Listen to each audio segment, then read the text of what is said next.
नमस्कार। आपको बता दें कि एक बार फिर 2 साल बाद किसान कई मांगों को लेकर दिल्ली की ओर बढ़ रहे हैं।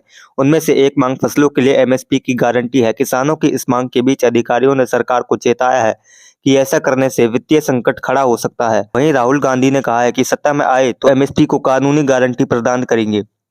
न्यूनतम समर्थन मूल्य यानी एमएसपी समेत कई दूसरी मांगों को लेकर किसान दिल्ली कूच कर रहे हैं। किसानों के विरोध प्रदर्शन के बीच राहुल गांधी की ओर से कहा गया है कि फसलों के लिए न्यूनतम समर्थन मूल्य को कानूनी गारंटी प्रदान करेंगे। किसानों के प्रदर्शन के बीच सरकार के सूत्रों का कहना है कि न्यूनतम समर्थन मूल्य एमएसपी पर सभी फसलों की खरीद की कानूनी गारंटी देने से वित्तीय संकट पैदा हो सकता है। अधिकारियों का कहना है कि गारंटी देने वाला कोई कानून बनाना संभव नहीं है। उन्होंने बताया कि वित्त वर्ष 2020 में देश में कृषि उत्पादों का मूल्य 4 लाख करोड़ रुपए आंका गया था, जबकि एमएसपी व्यवस्था के तहत आने वाली 24 फसलों का बाजार मूल्य 10 लाख करोड़ रुपए आंका गया था। 2023-24 के लिए केंद्र सरकार के कुल 45 लाख करोड़ रुपए के खर्च से इतनी कीमत की उपज खरीदने पर दूसरे विकास कार्यों और सामाजिक सुरक्षा के कार्यक्रमों के लिए बहुत कम पैसा बचेगा, जो भारत की प्रगति के लिए बहुत जरूरी है। हालांकि सरकारी सूत्रों ने कहा है कि यह तर्क कृषि समूहों के साथ चर्चा बंद करने के लिए प्रेरित नहीं करता है।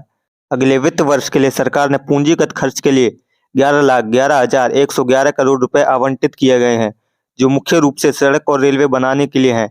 एक सूत्र ने कहा 10 लाख करोड़ रुपए का अनुमानित बाजार मूल्य पिछले 7 वित्त वर्षों में बुनियादी ढांचे पर होने वाले औसत वार्षिक खर्च से अधिक है, जो 2016 से 2023 के बीच 67 लाख करोड़ रुपए है। स्पष्ट रूप से एमएसपी मांग आर्थिक या राजकोषीय समझदारी नहीं रखती है। अधिकारियों ने यह भी कहा है कि मुफ्त बिजली जैसी अन्य मांगों से खेती के लिए अनुपयुक्त तरीके और पानी की खपत करने वाली फसलों के लिए भूजल का अत्यधिक दोहन होगा। इस प्रदर्शन के बीच कांग्रेस अध्यक्ष खड़गे ने कहा, मैं घोषणा करना चाहता हूं कि किसानों के लिए फसलों की व्यापक खरीद के साथ एमएसपी की कानूनी गारंटी हमारी गारंटी है। अगर हम सत्ता में आते हैं तब इस गारंटी को जरूर लागू किया जाएगा। यह हमारी पहली गारंटी है। एनसीआर करंट न्यूज़ को सब्सक्राइब करें और नोटिफिकेशन सबसे पहले पाने के लिए दबाएं बेल आइकॉन।